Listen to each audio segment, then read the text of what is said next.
Well, guys, I did something that only the bravest among the ranks of us G1ers would ever consider doing. Did I sell off part of my collection? Did I show off that collection to a potential mate? Did I check out a PvP review? No, I didn't do any of those things. I watched Transformers One. Let's talk about that right now on Transformers Talk Raw.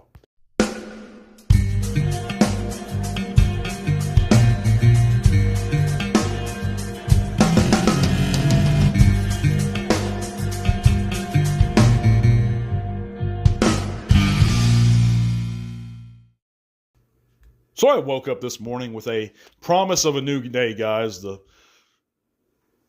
In the front of my head, in the forefront of my mind, that new day presented a new Transformers movie for me to watch, one that I may thoroughly enjoy.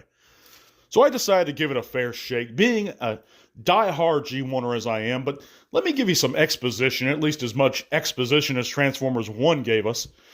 And I'll try and preface this by saying a few things.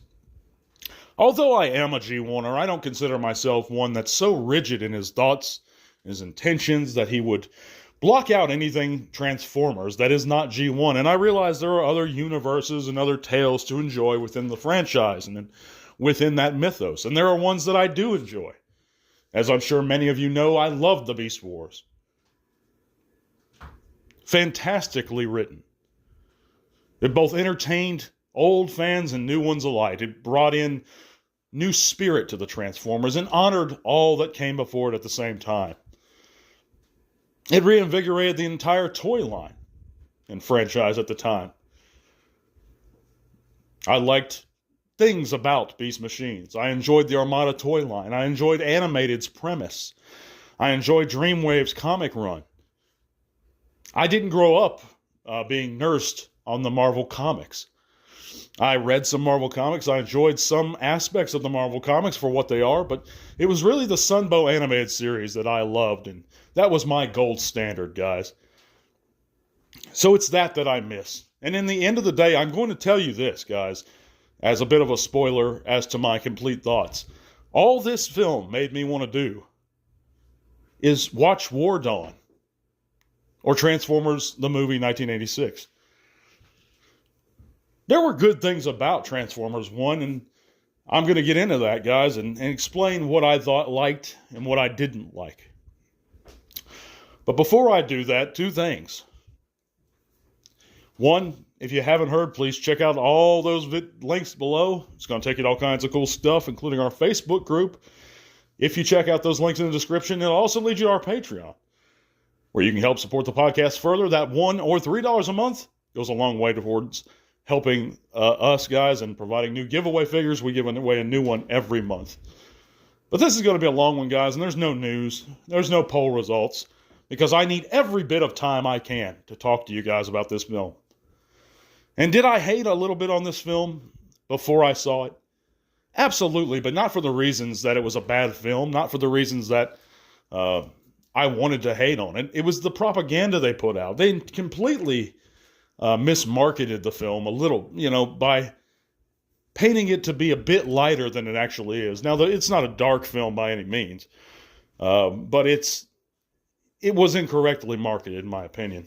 But they also made statements like, oh, this is the greatest, the filmmakers, and some of the fans who had seen it, by saying that this is sticking very close to the original lore. And this, in my opinion, does not stick very close to the original lore whatsoever. I've made these statements before, and I had a feeling I was right, and I turned out to be right. Now, it takes elements from many pieces of the Transformers mythos and lore, many pieces from IDW's origins, many pieces from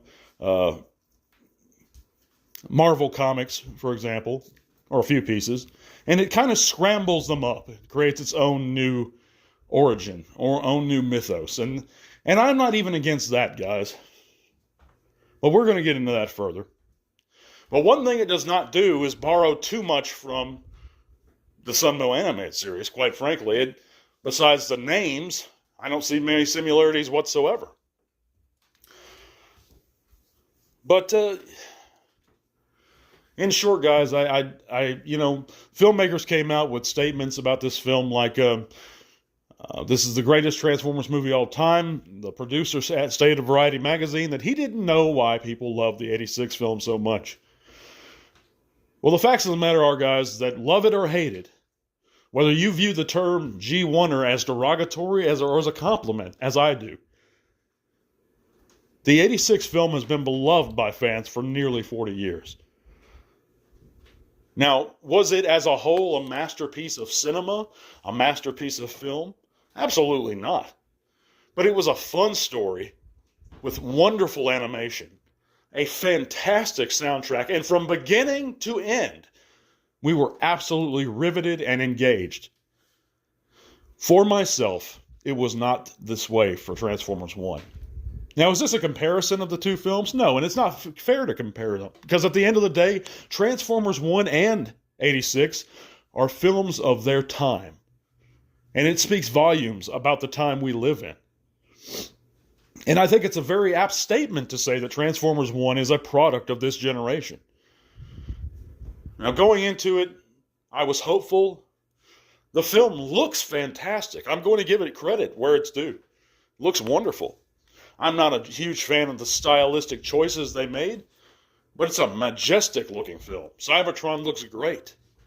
You know, the surfaces of things look fantastic. Some of the voice casting was very good. You know, I thought Scarlett Johansson as Alita 1, she has a great voice for it. And they did do some decent characterization. There was some good banter between Transformers. It did flesh them out a little bit. You know, and as I think about it, there's things that I dislike more, and there's things that I like more. I enjoyed Chris Hemsworth's voice as Optimus Prime or as Orion Pax. Now, I'm not going to get into deep spoilers or details, but there are spoilers in this subject this week. I can't avoid that. As they recur to me, I forget little details, but I also remember details. One character I did not appreciate in this movie, guys, and that's the honest-to-God truth, was their version of Megatron, D16 as they call it. I don't think the voice actor was the right choice. He didn't hearken back to the spirit of any Megatron who had come before him, which that's fine. But the writing for the character, he didn't feel like Megatron to me, ever. Now, as you may or may not know, of course, in the first at least half of Transformers history, Megatron and Optimus Prime or Orion Pax were never friends at any point. In this film, they were friends, comrades, and like brothers almost. I have a huge problem with that. They weren't brothers in G1 Sunbow series. They weren't friends in the Marvel Comics. They weren't buddies in Beast Wars. They weren't, of course, those were different characters, but even the G1s weren't friends within the Beast Wars mythos. RID, nope. Animated, nope. And as much as franchises or series like Animated shook things up concerning their origins, they respected the fact that Optimus and Megatron, at the core of their character, could never be allied for a lengthy point of time, could never be considered friends. It's not who Megatron is. I think that Transformers 1 shortchanged the Decepticons. You know, in the film, there's some kind of high guardians or order. And they basically summarize what they are within 10 seconds. They say, oh, you're high guardians. You guys are awesome. They ended up being all of Megatron's followers basically grouped together in one spot. And in that 30-second piece, that we are introduced to who will become the Decepticons, and we see them beginning to follow Megatron, or D16 as they call him. It's just not some of their creative choices I disagree with. It's just that I think that they're actively going against the history and the spirit of the characters. And I think that's something that the Transformer fans as a whole completely forget sometimes, is the importance of capturing the spirit of the characters that you're basing this work off of. And that's a cardinal sin to me to do. I mean, in the end of the day, if you guys like this film, guys, go watch it. I'm going to tell you this, that if you're a G1er who is curious about it, go ahead and see it. If you loved Sunbow, if you're a diehard Sunbow fan, though, you're not going to enjoy it. I'm going to tell you that. I don't think you will. You might, but I didn't. Do I think it's a decent film? I think it's a decent yet hollow, acceptable film for you to take your young children to. That's what I think it is. It reminded me in a lot of ways of any generic Pixar film. And that's the truth, guys. But I thought that films like Robots had more charm to it, a better story to it. You know, I thought it looked visually similar to Ants or something. And story-wise, I think it's actually similar to Ants in many ways. You have underdog miners or workers that are trying to rise to the surface and ascend to be more than they are. In many ways, Robots is similar. You know, so I think a lot of those films have similarities to Transformers One. But I mean, as a standalone picture for young children, I think it's fine. It's a fun romp for them. As a Transformer fan, I just can't see how we'll be pleased with this, guys. You know, the Transformers within it are some of the writing terminology they use.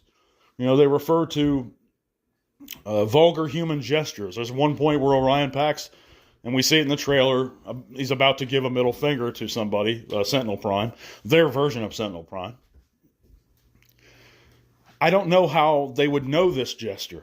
I don't know how they would know terminology such as ass or Steve.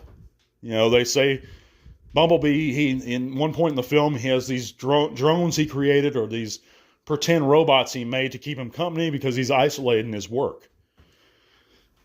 By the way, I despise Keegan-Michael Key as Bumblebee. I don't know why they got him. He was annoying the entire time. I didn't care for him. But anyway, he names one of these pretend robots Steve because he's lonely, apparently. And it's supposed to be a joke, haha. And it is a joke. But the problem is all this Earth terminology. You know, Steve's not a foreign name like he says in the film. It's specifically a human name. I'm pretty sure there's no quintessence named Steve. There's no race that the Transformers would have had contact with at this point in Transformers history, which is millions of years before they had contact with humanity at all. Humanity's not even formed yet, evolved yet. Yet they're using Earth gestures. They're using human names, and it doesn't make sense to me. I can't knock the Transformers or Transformers 1 for claiming that, for example, that the Transformers have teeth. I never liked that idea, but Marvel Comics started that. One thing Marvel Comics didn't do, though, however, is point to the fact they had teeth, like Transformers 1 does. "I'm going to punch you in the teeth," is a quote from the movie. It's little things like this, guys. It's little things that just irritate me. Now, am I being an overbearing, critical, hard judge? An old man who's so set in his ways that he won't accept anything new? I'd like to believe I'm not. Is it possible that I have a clear bias? Absolutely, and I do have a clear bias.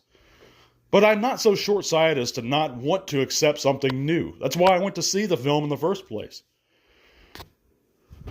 But the statement that I've seen some Transformer fans make regarding this film is, "Oh my God, it's better, the best Transformers movie of all time," is totally ridiculous. Not only did I think that it doesn't even compare to 1986 in any way, in terms of vocal talent, production, soundtrack, story, I think that 86 is immeasurably better as a movie, not just a Transformers film, as a film. And 86 is not like Lawrence of Arabia or Citizen Kane in any way. It's no great work of cinema. But it was a very, very fun, awesome movie. I don't think that Transformers 1 was as good as Bumblebee, guys, and I don't know how many will agree with me on that. I don't think many people will agree with me on this segment at all, or anything I'm saying. I'll probably receive some hate. I'm quite used to that. It doesn't bother me. So I appreciate it if you leave your comment below. Let me know what you think of my take. But I just don't get it, guys. And I could go on about stuff. I don't want to pick on the movie too hard. Because as I said, as a standalone, fun little film to take your young children to, I think it's fine. But if you are a diehard G1er, I think you might be a little disappointed.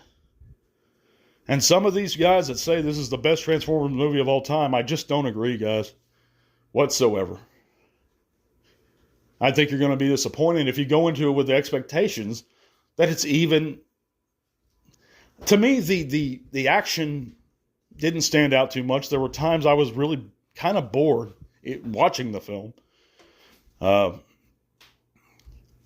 it's a product of taking, and it's a matter of them, the filmmakers. I don't think they really knew or understood the lore too much. They took some elements from here, and they scrambled them up concerning the origins. And they made their origin. And that's fine. I'm not against changing the origin. What bothers me is if you don't respect your source material. And I don't think it was very well respected. That's my opinion. The Quintessons in the film are Quintessons in name only. They had nothing to do with the creation of the Transformers. Rather, they're oppressors to the Cybertronian species. And many elements are like that. But I digress, guys. I tried to give it a fair shake. If you enjoyed the film, I'm glad you did. I didn't. I know I have friends of mine like Dennis Malton, GodPod. If you're not subscribed to his channel, go subscribe. He's a good guy. He's a knowledgeable guy. And he, like myself, tells things how they are. And we can only... it's all opinion, guys. But for me, as an old man, as a G1er, I'm going to stick to what I know and love. And that's Sunbow. And that's really what I'm very knowledgeable in. And to me, guys, it strikes me like they could have done Transformers 1 way better by just saying Transformers War Dawn and rewriting it into a 2-hour retold version, the same animation of the original Sunbow episode War Dawn. It would have been more compelling to me to see him, Orion Pax, struggle to get out of the mines with Dion rather than D16. And just hear rumors of Megatron. But I realize that would have been a direct retelling of War Dawn. But man, I could have done it, and I could have done it well. And I think it would have been good. But let me know in the comments what you guys think. I thank you so much for watching and listening, guys. Give me a thumbs up if you enjoyed it. And if you didn't, let me know below also. And like I said, if you enjoyed Transformers 1, I'm glad. I'm glad you had a blast with the film. And yeah, let me know what you think. We're going to talk very soon, guys. God bless. Until all are one. This podcast is made possible thanks to the support of listeners like you. Thank you.